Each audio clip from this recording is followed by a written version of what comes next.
Don't you hate it when a short, brown-haired white woman fucks up your whole day? Yeah, well, me too.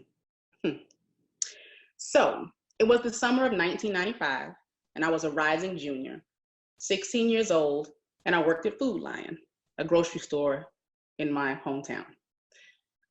I was making a whopping $5.25 an hour, so I was basically rich. I lived in a middle-class suburb of Winston-Salem, North Carolina, and I went to a fairly mixed high school, North Forsyth. White kids, black kids, everybody, we just were all cool. Most of us had been together since elementary school, so we essentially grew up together. Parties, football games, basketball games, Pizza Hut on Friday night, life was good. I lived in a bubble, and that bubble was pretty safe, so I basically didn't have a care in the world. And then one day, I was at work, and a short, brown-haired white woman got in my line with her groceries. Oopsie. Now, I don't exactly remember what happened next, if I smushed her bread, broke an egg, or some other horrible offense, but this woman became enraged. She was pissed. So much so that she, with all the vitriol she could muster, said to my 16-year-old face, "Why don't you go back to Africa, you nigger?" And I said nothing.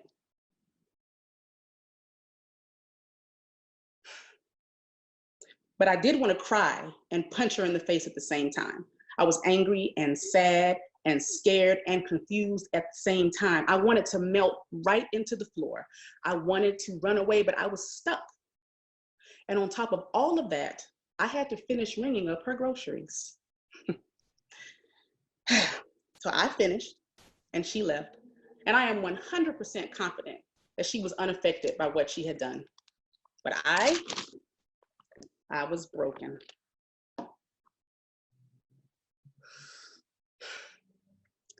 So not long after that, not even 10 minutes, my oldest sister, Devette, walked into the store. And she could tell that something was wrong. So I snuck away to tell her what happened. And naturally, she was ready to go to war because that's what big sisters do.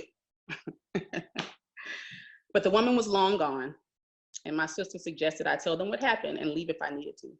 But I decided to tough out my shift on autopilot, and with my safe bubble bursted. I got home and I told my parents what happened, but they did not coddle me. They were angry too, of course, but they told me, sadly, this is part of the reality of how things work in this country, especially for a Black woman. They said, don't let that word hurt you and thicken up your skin. Now, mind you, my parents are baby boomers. So in hindsight, their response was very fitting. I can only imagine what they saw and heard at 16 years old at the hands of white America.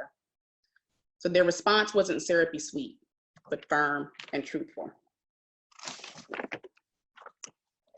Some time passed, life went on, school started back, and life was still pretty good, except for when it wasn't. I had started second guessing my white friends from time to time, all because of a short, brown-haired white woman. If disputes arose or we disagreed, would my friends ever get mad enough to call me that word? Did they say that word behind my back anyway? Was that woman one of their aunts or maybe even their mom? These new questions put something in me that wasn't there in the safe bubble, a sense of mistrust. Now, clearly, shorty brown hair was the original Karen,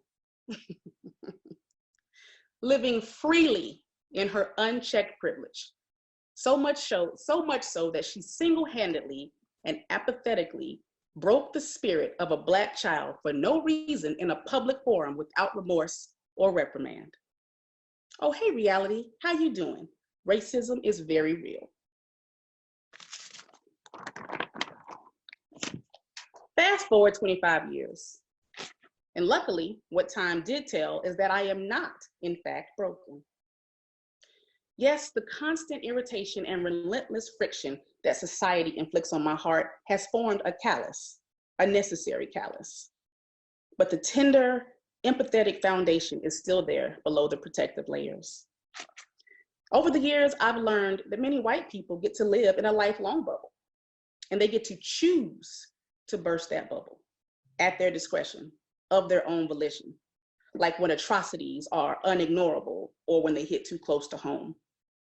Some bubbles get popped, yes, but some, far too many, stay intact. I've never seen the footage of Eric Garner's murder, or Philando Castile, or Ahmaud Arbery, or George Floyd. None of them. I can't. I won't. The tender, empathetic foundation of my heart is unable to ingest that much horror. The calluses that formed out of necessity are the sentinels standing guard to make sure I know what to avoid to protect my hypersensitive core.